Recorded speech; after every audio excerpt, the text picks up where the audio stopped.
Hi to all. ఈ వీడియోలో వచ్చేసి మనం ఏపీ ఐసెట్ 2025కి సంబంధించి కౌన్సిలింగ్ ఎప్పుడు స్టార్ట్ అవుతుంది, అలాగే కౌన్సిలింగ్ ప్రాసెస్ ఎలా ఉంటుంది, సో ఈ కౌన్సిలింగ్కి కావాల్సినటువంటి సర్టిఫికేట్స్ అండ్ డాక్యుమెంట్స్ ఏమేంటివి అనే వాటి కోసం అయితే మాట్లాడుకుందాం. సో ఫస్ట్ వచ్చేసి మనకి కౌన్సిలింగ్ ఎప్పుడు స్టార్ట్ అవుతుంది అని చూసుకుంటే, సో మనకి ఏపీలో ఉన్న ప్రతి ఒక్క యూనివర్సిటీస్ నుంచి ఫైనల్ ఇయర్ రిజల్ట్స్ అనేది అనౌన్స్ అవ్వాలి. సో ఆ యూనివర్సిటీ వాడు ఫైనల్ ఇయర్ వాళ్ళ రిజల్ట్స్ అట్లాగే సప్లిమెంటరీ యొక్క రిజల్ట్స్ రిలీజ్ చేసి ఆ ఇన్ఫర్మేషన్ అనేది ఏపీ ఐసెట్ కండక్ట్ చేసేవాడికి పాస్ చేసినప్పుడు మాత్రమే సో సెట్ కండక్ట్ చేసేవాడు మనకి కౌన్సిలింగ్ డేట్స్ అనేవి అనౌన్స్ చేస్తాడు. దాంతోపాటు డీటెయిల్ నోటిఫికేషన్ అయితే అనౌన్స్ చేస్తారనమాట. సో ఇది కౌన్సిలింగ్ ఎప్పుడు స్టార్ట్ అవుతుంది అంటే, అన్ని యూనివర్సిటీస్ నుంచి బ్యాచిలర్స్ అనేది కంప్లీట్ అయిపోయినట్టు ప్రతి ఒక్క యూనివర్సిటీ నుంచి ఆ ఇన్ఫర్మేషన్ అనేది సెట్ కండక్ట్ చేసే యూనివర్సిటీ వాడికి రీచ్ అయినప్పుడు మాత్రమే ఈ కౌన్సిలింగ్ డేట్స్ అనేవి మనకి రిలీజ్ చేస్తారు. అర్థమైందా? సో నెక్స్ట్ వచ్చేసి కౌన్సిలింగ్ ప్రాసెస్ ఎలా ఉంటుంది అని చూసుకుంటే, మనకి ఇందులో వచ్చేసి 4 స్టేజెస్ అయితే ఉంటాయి. సో ఈ 4 స్టేజెస్లో కూడా స్టెప్స్ ఉంటాయి అన్నమాట. సో ఫస్ట్ 4 స్టేజెస్ ఏంటనేది చూసుకుందాం. ఈ 4 స్టేజెస్లో వచ్చేసి ఫస్ట్ మనకి రిజిస్ట్రేషన్ ఉంటుంది. ఐసెట్కి సంబంధించి రిజిస్ట్రేషన్ అయితే ఉంటుంది. దాని తర్వాత సర్టిఫికేట్ వెరిఫికేషన్ ఉంటుంది. దాని తర్వాత వెబ్ ఆప్షన్స్ ఉంటాయి. ఆ తర్వాత మనకి సెల్ఫ్ రిపోర్టింగ్ ఉంటుంది. సో ఈ 4 స్టేజెస్ అయితే ఉంటాయి అన్నమాట. ఈ 4 స్టేజెస్లో ఉన్న స్టెప్స్ ఏంటివి అనేది ఇప్పుడు చూద్దాం.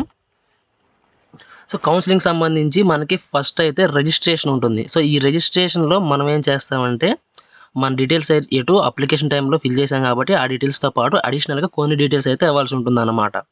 సో ఆ డీటెయిల్కి సంబంధించి మనం కొన్ని సర్టిఫికేట్స్ కూడా అప్లోడ్ చేయాల్సి ఉంటుంది ఇక్కడ. సో ఫస్ట్ అయితే మనం రిజిస్ట్రేషన్లో మనం ఫీ పేమెంట్ అయితే చేస్తాం. ఇది ఎందుకు అంటే, సో మనకి ఈ కౌన్సిలింగ్ కండక్ట్ చేసే ఆఫీసర్స్కి మనం అమౌంట్ పే చేస్తాం అనమాట. ఓకేనా?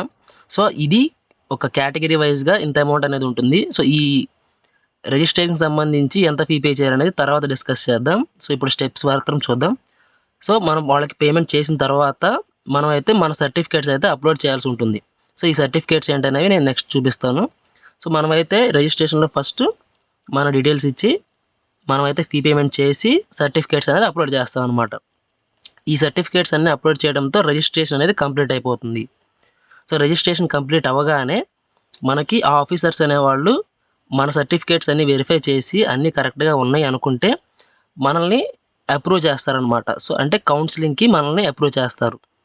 ఒకవేళ కనుక దాంట్లో మన సర్టిఫికేట్స్ అప్లోడ్ చేసిన వాటిలో ఏమన్నా మిస్టేక్స్ ఉండి, లేకపోతే ఏమన్నా సరిగా మనకి ఎలిజిబిలిటీకి సంబంధించి సరిపోలేదు అనుకుంటే మాత్రం మనకి మెయిల్ చేయడం కానీ, లేదంటే వెబ్సైట్లో చూపించడం కానీ జరుగుతుందన్నమాట. ఏంటి, రీఅప్లోడింగ్ అని చెప్పని కొన్ని డాక్యుమెంట్స్ని మనల్ని అడిషనల్గా అయితే అడగడం జరుగుతుంది. ఎందుకంటే మనం అప్లోడ్ చేసిన సర్టిఫికేట్స్ అనేవి వ్యాలిడ్ కానప్పుడు మనల్ని రీఅప్లోడింగ్ అయితే అడుగుతారు. సో దానికి సంబంధించి మనం సబ్మిట్ చేయాల్సినటువంటి సర్టిఫికేట్స్ ఏమేంటివి అనేది మనకి క్లియర్గా అయితే మెన్షన్ చేస్తారనమాట. అప్రూవ్ అయిన వాళ్ళు డైరెక్ట్ వెబ్ ఆప్షన్స్కి వెళ్ళిపోతారు. అప్రూవ్ అవ్వని వాళ్ళు ఏంటంటే కొన్ని సర్టిఫికేట్స్ అనేది రీఅప్లోడ్ చేయాల్సి ఉంటుంది. ఓకేనా?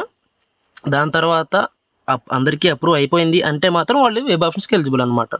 సో మీ సర్టిఫికేట్స్ అనేవి మీరు కరెక్ట్గా కనుక అప్లోడ్ చేస్తే మీరు వెబ్ ఆప్షన్స్కి వెళ్ళిపోతారు. వెబ్ ఆప్షన్స్ కనుక వెళ్ళిపోయారంటే మాత్రం మీరు డైరెక్ట్ సీట్ అలాట్మెంట్ దాకా వెళ్ళిపోవచ్చు. అది మీరు చూస్ చేసుకునే విధానం బట్టి ఉంటుంది. సో సర్టిఫికేట్ వెరిఫికేషన్ అయిపోతే చాలన్నమాట. సో మీరేంటంటే సర్టిఫికేట్ వెరిఫికేషన్ అయిపోయిన తర్వాత మీకు వెబ్ ఆప్షన్స్ ఉంటుంది. సో స్టెప్ 5లో వచ్చేసి వెబ్ ఆప్షన్స్ ఉంటాయి. ఈ వెబ్ ఆప్షన్స్లో ఏంటి, మీకు కావలసినటువంటి ఒక బ్రాంచ్ యొక్క కాలేజెస్ అనేవి ఎక్కడనే చూసుకుంటారు. ఆ కాలేజెస్ని ఆర్డర్లో సెలెక్ట్ చేసుకుంటారు. సో ఇదన్నమాట మీరు వెబ్ ఆప్షన్స్లో చేసే పని ఏంటంటే అది. తర్వాత వచ్చేసి ఈ వెబ్ ఆప్షన్స్ మీరు సెలెక్ట్ చేసుకున్న తర్వాత మీకు తర్వాత స్టెప్ ఏముంటుందంటే సీట్ అలాట్మెంట్ ఉంటుంది. సో మీరు వెబ్ ఆప్షన్స్లో ఏ విధంగా అయితే మీరు ప్రిఫరెన్సెస్ అనేవి ఇచ్చారో దాన్ని బట్టి మీకు ఒక సీట్ అనేది అలాట్ అవ్వడం జరుగుతుంది. పర్టికులర్ యూనివర్సిటీ ఆర్ పర్టికులర్ కాలేజెస్లో మీకు ఒక సీట్ అనేది అలాట్ అవుతుంది. సో దాని తర్వాత స్టెప్ 7లో ఏంటంటే, మీకు అలాట్ అయిన కాలేజ్లో మీరు జాయిన్ అవ్వాలి అనుకుంటే మీరైతే మాత్రం అప్పుడు ఏం చేస్తారంటే, మీకు ఒక జాయినింగ్ అంటే మీరు యాక్సెప్ట్ చేయాల్సి ఉంటుంది. సో మీరు ఆ జాయినింగ్ అనేది మీరు యాక్సెప్ట్ చేసి మీకు ఒక అలాట్మెంట్ లెటర్ అనేది రావడం జరుగుతుంది. సో ఆ అలాట్మెంట్ లెటర్ని మీరు డౌన్లోడ్ చేసుకుంటారు. మీకు ఆ యూనివర్సిటీలో జాయిన్ అవ్వాలి అనుకుంటే మీరు ఈ రెండు చేసి స్టెప్ 7లో ఏదైతే ఉందో మీరు ఆ జాయినింగ్ని యాక్సెప్ట్ చేసి అలాట్మెంట్ లెటర్ని డౌన్లోడ్ చేసుకుంటారు. ఒకవేళ మీకు ఆ కాలేజ్ ఆర్ ఆ యూనివర్సిటీలో జాయిన్ అవ్వాలి అని లేకపోతే మాత్రం మీరైతే మాత్రం జాయిన్ అవ్వరు. మ్యాక్సిమం ఏంటంటే ప్రతి ఒక్కళ్ళు కూడా రిపోర్టింగ్ అయితే ఇస్తారు. ఎందుకు సెకండ్ కౌన్సిలింగ్లో అయినా కానీ షిఫ్ట్ అవ్వడం కోసం, ఒకవేళ బ్రాంచ్ అయినా కానీ చేంజ్ చేసుకోవడం కోసం. సో స్టెప్ 7లో అయితే మాత్రం అది ఉంటుందన్నమాట. స్టెప్ 8లో వచ్చేసి సెల్ఫ్ రిపోర్టింగ్ ఉంటుంది. సో ఈ సెల్ఫ్ రిపోర్టింగ్లో ఏంటంటే ఫైనల్ స్టెప్ ఇది కాబట్టి ఇందులో ఏముంటుందంటే మీరైతే మీకు వచ్చిన కాలేజ్ ఆర్ యూనివర్సిటీకి మీ దగ్గర ఉన్న సర్టిఫికేట్స్ మొత్తం తీసుకొని వెళ్ళి రిపోర్టింగ్ ఇస్తారు. మేము ఈ యూనివర్సిటీ ఆర్ ఈ కాలేజ్లో మేము జాయిన్ అవుతాము అని.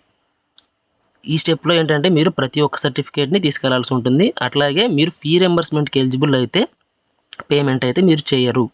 ట్యూషన్ ఫీకి సంబంధించినటువంటి పేమెంట్ ఏది కూడా మీరు చేయరు. ఓకేనా?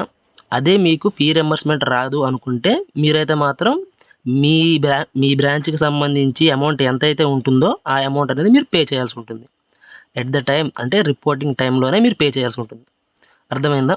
సో మనకి ఏపీ ఐసెట్ 2025కి సంబంధించి రిజిస్ట్రేషన్ ప్రాసెస్ అయితే మొత్తం ఇలా ఉంటుంది. సో తర్వాత వచ్చేసి మనకి ఇందులో సర్టిఫికేట్స్ ఏమేమి కావాలని చెప్పి చూసుకుందాం.